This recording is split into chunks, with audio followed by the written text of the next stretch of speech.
What up, guys? ADHD Hobbies here. Welcome back to the channel.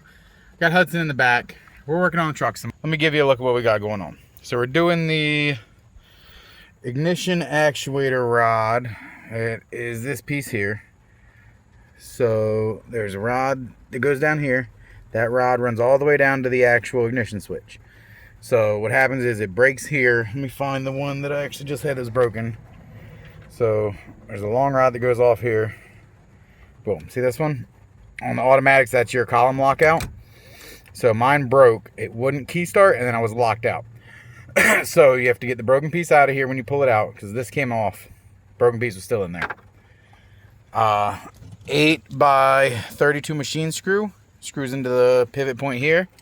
And the pivot point here. I've actually got them down here still. So 8 by 32, get like an inch. Screw them in, and then you can just pull it right out with the pliers like I did. Once you do that, there's a C-clip right here. So take your snap ring. Take your snap ring pliers, boom, pop it out, scoot it forward, don't take it off. This is under pressure from here. So I loosened it, slid it down the shaft a little bit, wiggled this whole thing forward, got this to slide in. It felt like it was hitting a wall, jiggled the column, and then it slid the rest of the way in. We have to do the roll pin across the top here. Let me see if I can get you here.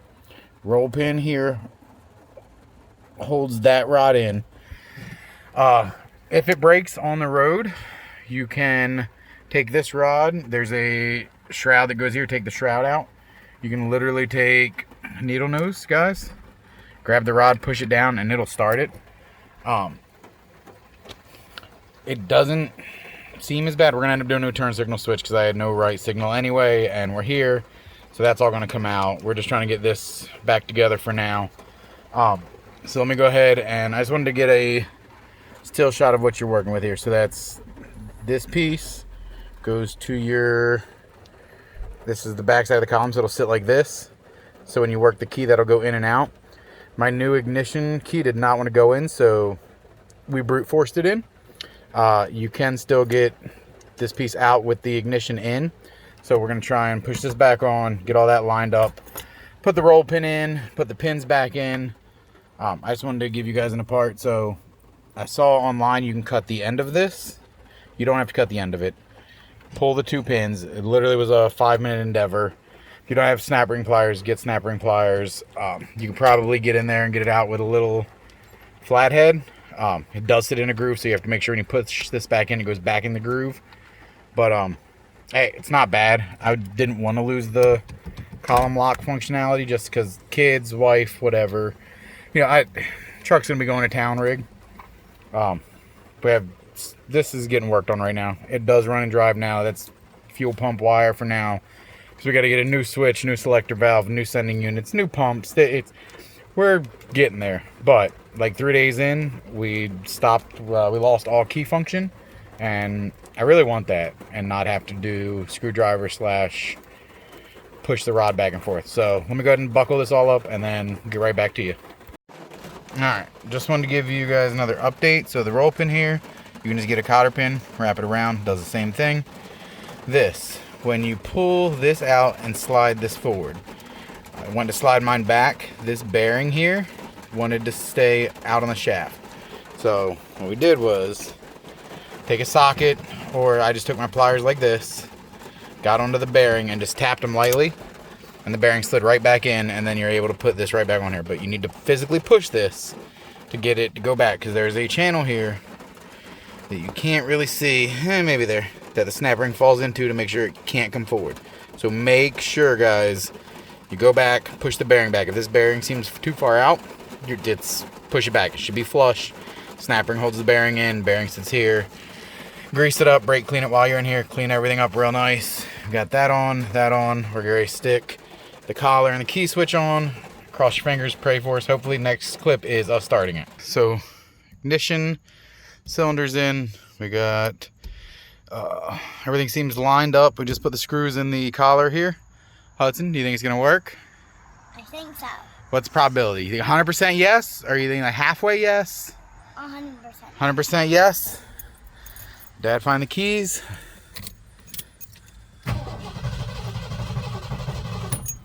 Boom. Turn my pump on and we'll get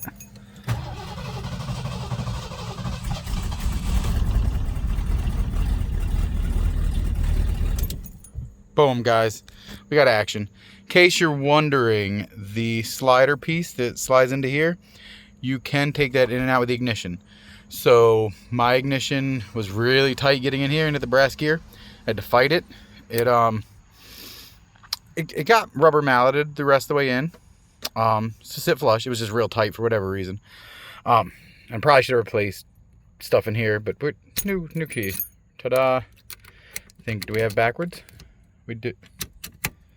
Maybe. Nothing seems to be kicking on backwards. However, we do have forwards. We do have one run. We have accessory forward. So everything seems to be checking out. Maybe? Oh.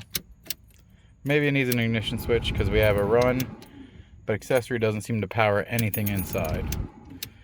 But I think that's switch related, not anything up here. But she does fire right off. Maybe. There she goes. So, can be done, guys. Super easy. Pull the pins, pull the stuff out. Getting to here is easy. If you're here, do a turn signal switch. They're not that expensive. Ta-da. Everything seems to work. Actually, let me see. Radio? Does radio kick them? No. In run it does. Oh, there she goes. Nothing in accessory. Alright, so we have backwards. Forward accessory. Slightly off. But starts with a key now. No more push. Like and subscribe, guys. Tell them like and subscribe. Like and subscribe.